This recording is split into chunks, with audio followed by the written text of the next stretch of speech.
Hello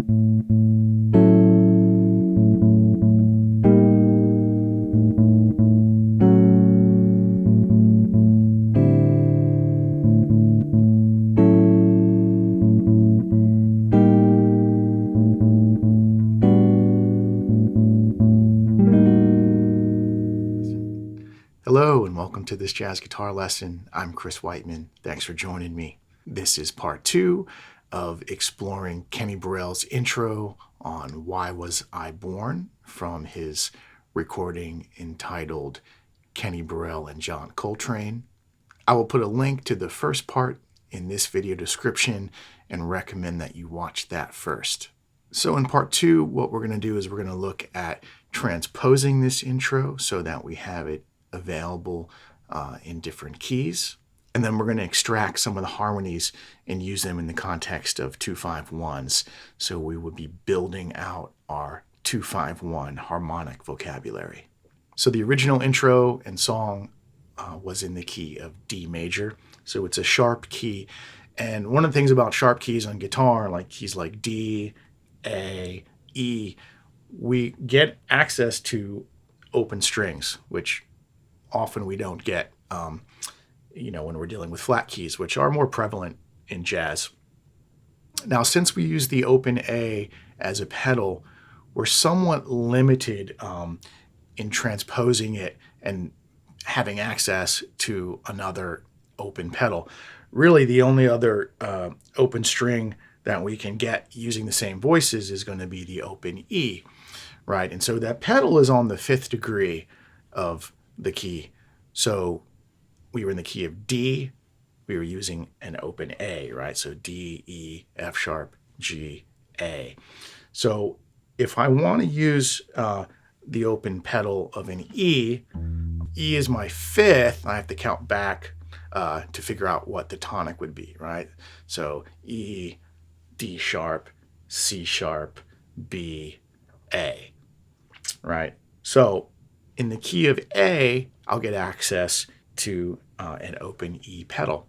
So if we transpose this intro to the key of A, we can keep almost all of the fingerings exactly the same, put them in a different area of the guitar neck, and I get an even lower pedal here, right, in the register, from A, dropping down now to E. So let's take a look at what this sounds like in the key of A major.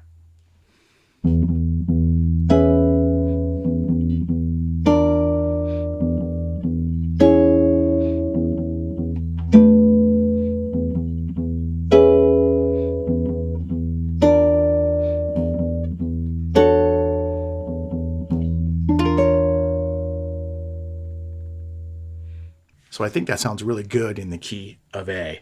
So let's take a look at these voicings, and I'm going to leave off the pedal for now. So we have an A major 9,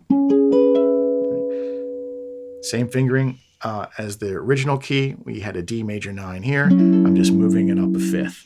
So every voicing from down here, we're just moving up. So A major 9, we have C sharp, G sharp, B, and E. Moving down to an E7, flat 9, sharp 11. I have D, F, A sharp, D. Moving to A major 7. C sharp, E, G sharp, C sharp. Moving to an A9 sus. Now I have to change the fingering because we are using open strings for this voicing in the original key. It's going to lay out really nice here, just a bar at the 12th fret. I have A, D, G, and B. Then we're back to our A major 9, to our E7 flat 9 sharp 11. And then here we're moving to our B minor 9. Looks like a D major 7. So I have D, F sharp, A, and C sharp. And finally our E13 with the flat 9 and the sharp 11. So I have D, F, A sharp, C sharp. And if we add the pedal,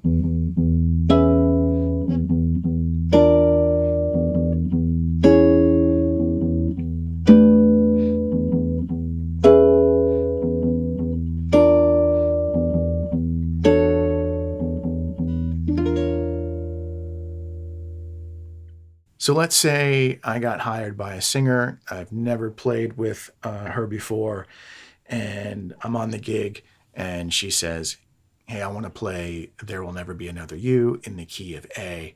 Set it up. So as a professional musician working in a sideman capacity, this is something that you would be expected to do, right? So she says, okay, play it in the key of A, set it up. I go, okay, let me kind of go through my mental filing cabinet. Do I have any stock intros? Oh yeah, this one would actually work pretty well.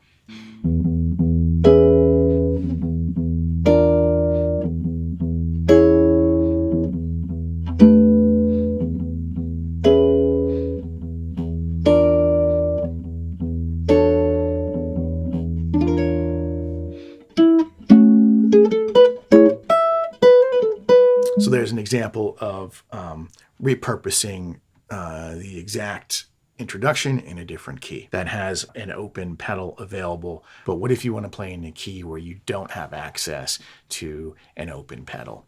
So what I'm going to do is I'm going to go back to the original introduction in the original key and see if I can replace the open pedal with a fretted note.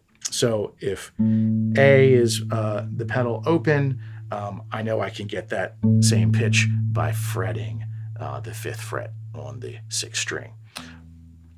But how am I going to grab that note? Well, here I'm going to use the kind of this old-fashioned technique where you just wrap your thumb around and catch the 6th string. So here's my A and my voicing. Now, the next harmony moved to A7 flat 9 sharp 11. Originally I fingered it like this with the open A. Well, I can refinger it. So as I refinger this, I'm using my ring finger, my pinky, my index is barred, catching the 3rd note there, my middle finger, and then my index again. Right. And that works really well. The 3rd voicing was a D major 7 with an open A. I'm just going to grab down with my pinky and grab that A. So I have pinky, ring finger, index. And then the 4th voicing, I used primarily open strings. This exact sequence of notes lays out perfectly as a bar. All right, so a single finger, very easy. So the next 4 bars start out the same. I'm going to grab my D major 7, wrap around my thumb, grab the A, move to the A7 flat 9 sharp 11. Now the next voicing, the E minor 9 over A, this is going to be a little tricky. So there's my voicing. I was grabbing the A here previously. What I'm going to do is I'm going to refinger. I'm going to grab the A with the ring finger, and then my pinky catches the G, my middle finger catches the B, my index catches the D and the F sharp. So what's happening, I'm actually using the flesh of my index finger, left side of my index finger. The tip of my index finger is catching the D on the B string, and then I'm laying down and kind of smashing that into the 2nd fret. And then I have my full voicing. Is it worth the investment in time to do this? I don't know. It depends on how much time you want to spend practicing. I use it. I like it. It works well for me. And then the last voicing, the A13 flat 9 sharp 11, I'm using the same technique. I just have to invert the fingers. So I have ring finger on the A, pinky on the G, my index finger on B flat, my middle on D sharp, and then I'm grabbing the F sharp with my index just like I did on the E minor 9, and you get this. So putting that whole thing together sounds like this.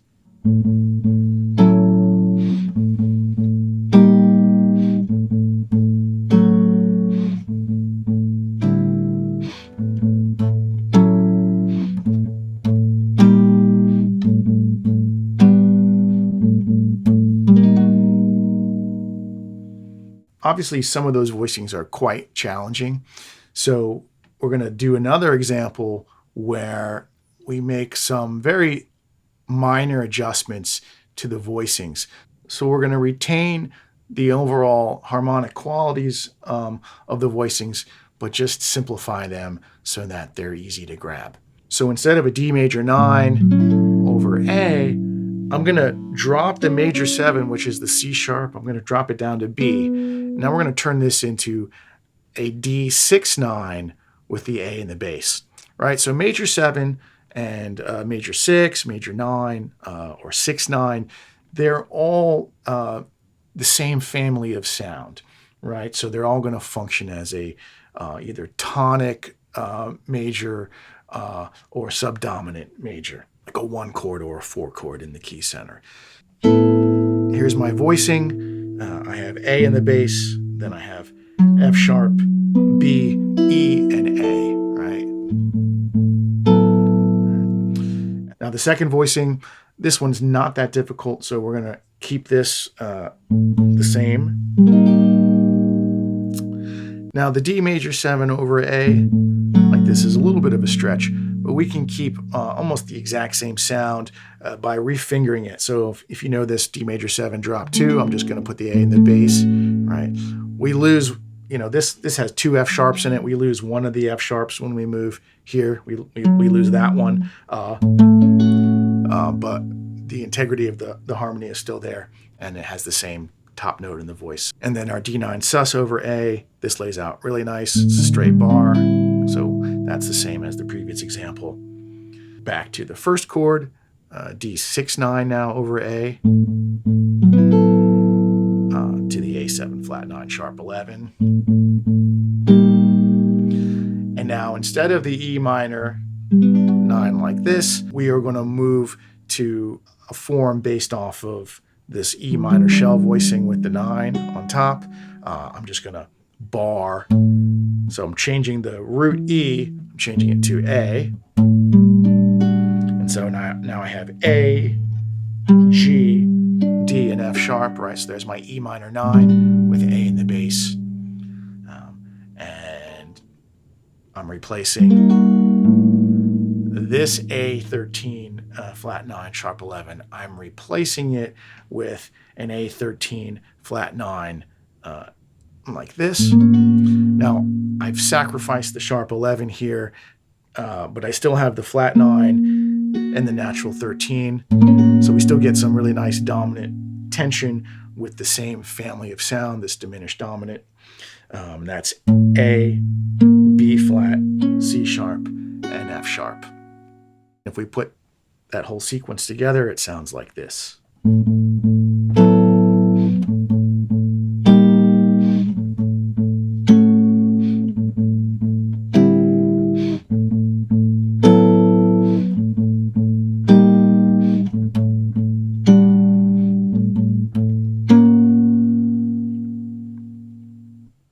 So now we have voicings that are going to be very easy to transpose to different keys and be able to maintain that pedal in the bass register. All right, so let's go back to this idea of setting up a tune. What if the singer says, oh wait, no, I made a mistake, not the key of A. I want you to set it up in the key of E flat major.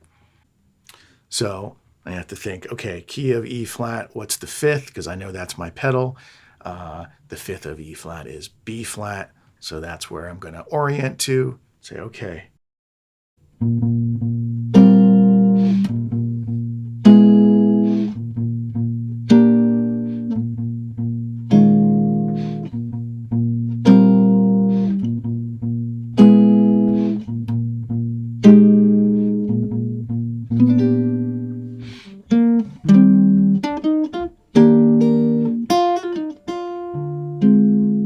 So, that would be an intro. Obviously, the singer would come in where the melody is, but it's also really nice to set myself up if I'm just playing solo guitar. It's nice to have these intros, a variety of them actually, so that you have something ready to go at all times in any key. So in addition to just transcribing somebody else's intro, in this case, Kenny Burrell, and playing it verbatim, as well as transposing it, making some minor adjustments for physical ease. The other thing I like to do is any of the voicings that are particularly interesting to me or I don't have a lot of experience with, I like to extract those and see, in what other ways can I use these voicings so that they really start to become part of my harmonic vocabulary. And since the 2-5-1 progression is so prevalent in jazz, that is a context where I invest a lot of time trying to incorporate new voicings. So in bars 7 and 8 of Kenny's introduction, we end up with a really nice 2-5. So we have this F minor 9 moving to this B flat 13, sharp 11, flat 9. So 2, moving to the 5, and if I want to resolve it to the 1, this is going to voice lead really nice right to this E flat major 7. Now, because this dominant 7th, this flat 9, sharp 11 with the natural 13, is derived from the diminished scale, we get access to the diminished symmetry. So when I play the B flat dominant, I can move it around and create extra motion, right? So F minor 9, B flat dominant, move it up a minor 3rd, and resolve to E flat major 7. I just noticed this. We're in the key of E flat. What if I did this? Embedded in this chord, the first 2 notes. Right. So there you go. There's a nice opening to Misty.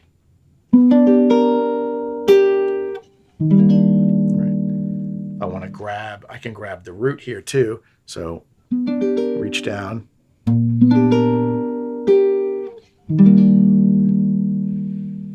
I've digressed a little bit. So let's go back and look at another 2-5-1 that's going to utilize this voicing for the B flat 7, sharp 11, flat 9. I'm going to come to my F minor 9 here. And then I'm going to move down to this voicing. And then I'm going to move up to E flat major 9. All right, so that's an E flat shell voicing, root, E flat, G is my 3rd, D is my major 7th, I'm adding the 9 on top. And if you look at the voice leading on top, we have G moving down to E natural, and then moving up to F. All right, so.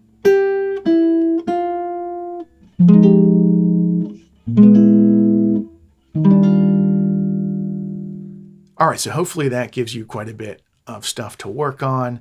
We've got the whole issue of transposing, using open pedals, using fretted pedals, as well as some applications for the 2-5-1. Everything we went over today is available as a PDF download with standard notation and tablature for my Patreon subscribers, and I will put a link in the video description below if you're interested in exploring that. Thanks so much for joining me, and I'll see you next time.